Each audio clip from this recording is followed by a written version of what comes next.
also had very real security concerns as well, as you mentioned earlier.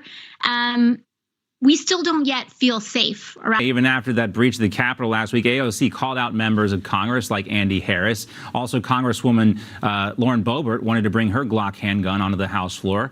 Let's talk about this now and welcome in media relations expert and founder of Allison May Public Relations, Allison Maloney. Also joining us is the director of USA Strong, Erin Elmore. Erin, thanks for joining us. Allison, thanks for sticking around. Also here with us as well, former Illinois congressional candidate Catalina Lauf. Catalina, thanks for sticking around with us as well. So AOC says she is scared for her own safety because she thinks some Republican members of Congress, including Andy Harris, who doesn't look like he has a mean bone in his body, Erin, want to take her out. Does she have any room to complain about this? You know, the people of Portland have room to complain. The people of Seattle, Minneapolis, New York City, and Philadelphia all summer when their cities burned to the ground. And how did the Democrats respond to that? They said defund the police. So what now are we facing? Minneapolis has carjacking rates that are up 537%. Philadelphia's crime rate from last year up 40%. Let me see, two more statistics. Murder rates in New York City the first 10 days of 2021 up 125%. And Portland homicide rate is the highest it's been in 27 years. So AOC has no room to talk about the lack of safety. It's a lack of safety in this country that we should worry about, that the Democrats have completely caused by their no concern for the American citizen. And Philadelphia, by the way, we should say the name of Milan Lokar, our Philadelphia district attorney, Krasner, who was a George Soros-funded guy. And we talked about that pretty extensively yesterday, Erin, and that is a horrible story as well. But Allison, you know, when you look at previous instances of...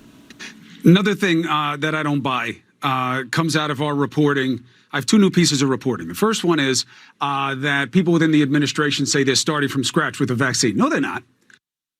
No, they are not, Allison. Busted. Somebody talk about Dr. Fauci. They said he had a smile on his face that made him look like, you know, an adopted dog that had finally found its forever home. He seemed to be so happy and relieved that he was working with the Biden administration. But he, too, had to kind of, you know, fact check this story. Here he was.